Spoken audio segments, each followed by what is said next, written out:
नमस्कार बच्चों। तो पहले हमने कबीरदास जी की 4 सखियां का भावार्थ हमने पढ़ा था। उम्मीद करता हूं कि आप 4 साखियां याद कर लिए होंगे, कंठस्थ कर लिए होंगे। तो आइए 5वीं साखी से हम प्रारंभ करते हैं। विरह भुवंगम तन बसे मंत्र न लागे कोई।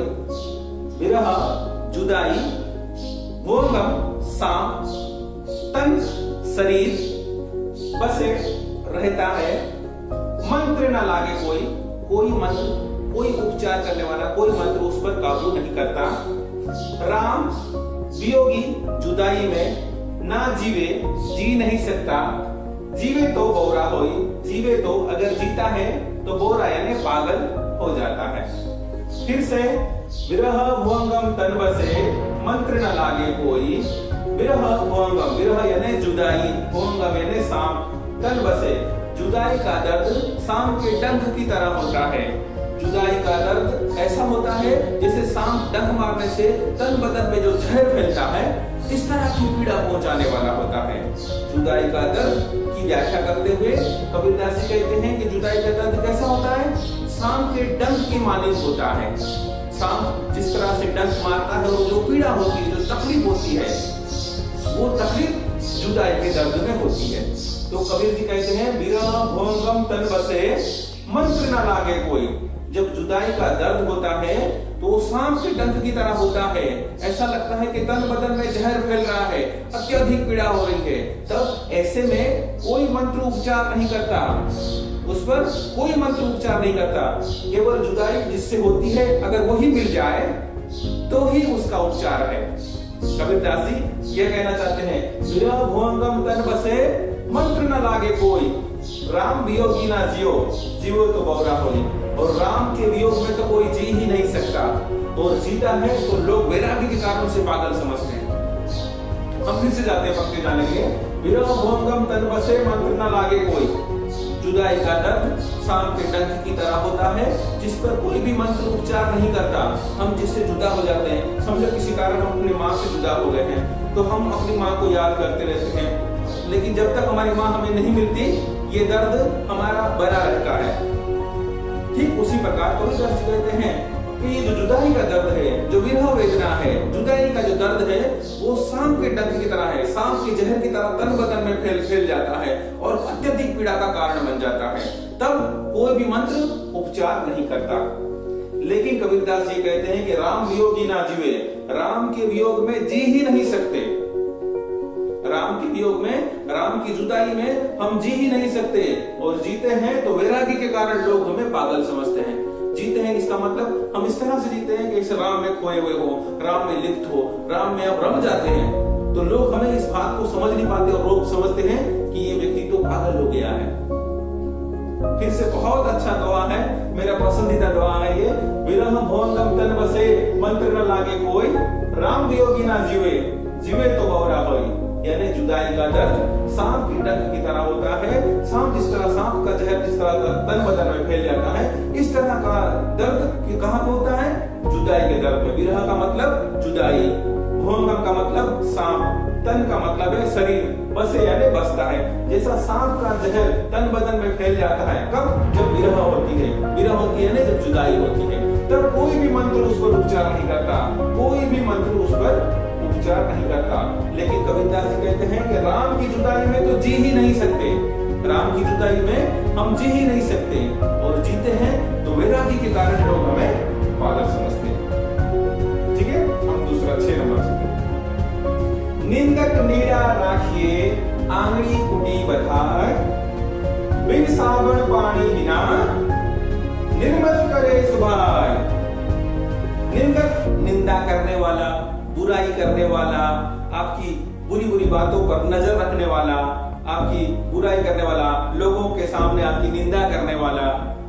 निडा नजदीक, राखिए रखिए, आंगड़ी आंगन में, कुटी एक कुटिया, बंधाई यानी बांधकर, एक कुटिया बांधकर। कबीरदास जी कहते हैं जो निंदक होते हैं, जो आपकी निंदा करते हैं, उन्हें अपने निकट रखिए। जो जो आपकी बुराई करते हैं उन्हें क्या करना चाहिए, हमें उसको अपने निकट रखना चाहिए, हमें करीब रखना चाहिए, हमें समीप रखना चाहिए। आंगनी कुटी बनाए और हो सके तो अपने आंगन में एक कुटिया बनाकर उन्हें रख देना चाहिए, क्योंकि ये वो लोग होते हैं जो बिना पानी, बिन साबुन, पानी बिना निर्मल करे सुभाए। वो बिना साबुन और पानी के आपके सारे दुर्गुणों को धो देते हैं। क्योंकि अगर कोई निंदक होगा, आपके सामने अगर कोई निंदक है तो आप कोई बुरी काम करते हो, बुरा काम करते जाओगे तो रुक जाओगे थोड़ी देर के लिए, अरे यार मैं अगर ऐसा काम करूंगा तो ये पापा को बोल देगा, अगर मैं अगर ट्यूशन नहीं जाकर अगर खेलने चले जाऊंगा तो ये पापा को बोल देगा। जो निंदक होते हैं, जो आपकी बुराई को देखते हैं, अगर आप कोई भी गलत काम करते हो, कोई भी अगर बुरा काम करते हो तो ये निंदक होते हैं, आप पर पेरी नजर जमाए बैठे हुए होते हैं। छोटी सी गलती करते हो तो जाके आपकी मम्मी को बता देते हैं, जाके आपको पापा को बता देते हैं। इससे क्या होता है, ये तो निंदा करते हैं, लेकिन इससे आपका जो दुर्गुण होता है वो सद्गुण में परिवर्तन हो जाता है। इसीलिए कबीरदास जी कहते हैं कि जो निंदा करने वाले होते हैं, जो आपकी निंदा करते हैं, उन्हें क्या करना चाहिए, उन्हें आंगन कुटी बधाए, उन्हें अपने नीड़ा रखिए, नीड़ा यानी नजदीक रखिए, नजदीक रखना चाहिए, और हो सके तो उन्हें अपने आंगन में कुटीर बंधाकर रख देना चाहिए, क्योंकि ये वो लोग हैं जो आपके दुर्गुणों को बिना साबुन और पानी के साफ कर देते हैं। ठीक है, तो संक्षिप्त में उसका उत्तर जानते हैं कि निंदक जो होते हैं उन्हें हमें अपने समीप रखना चाहिए। कबीरदास जी कहते हैं कि उन्हें अपने आंगन में कुटी बंधाकर रख देना चाहिए, क्योंकि ये वो लोग हैं जो बिना साबुन और पानी के आपके दुर्गुणों को वो धो देते हैं। आइए 7 नंबर, पोथी पढ़ी पढ़ी जगमुआ, पोथी यानी बड़ी बड़ी किताबें, बड़ी बड़ी धर्मशास्त्र, पोथी पढ़ी पढ़ी जगमुआ, जग के सारे विद्वानों ने बड़ी बड़ी किताबों का अध्ययन किया, बड़े बड़े शास्त्रों का अध्ययन किया और इस संसार से विदा हो गए, वो चले गए। पंडित भया ना कोई, लेकिन कबीरदास जी के मायने में कबीरदास जी मानते हैं उनमें से कोई भी पंडित नहीं बना। कबीरदास जी पंडित किसको मानते हैं, आइए देखते हैं। एक यानी एक, आसिफ यानी अक्षर, पीयू यानी प्रेम का, पढ़े सो पंडित होए। कबीरदास जी कहते हैं एक अक्षर पीयू यानी प्रेम का, समर्पण का, त्याग का, परोपकार का। प्रेम का मतलब है देना, लेना नहीं।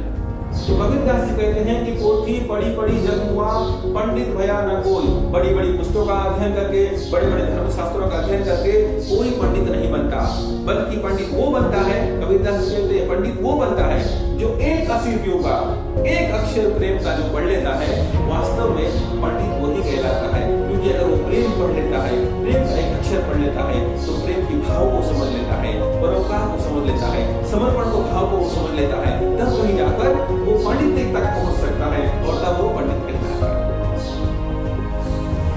आइए 8वां साखी से जाते हैं। 8वां साखी, हम घर जलाया अपना, लिया मुरादा हाथी, अब घर जालियो कास्ता, जे चले हमारे साथी।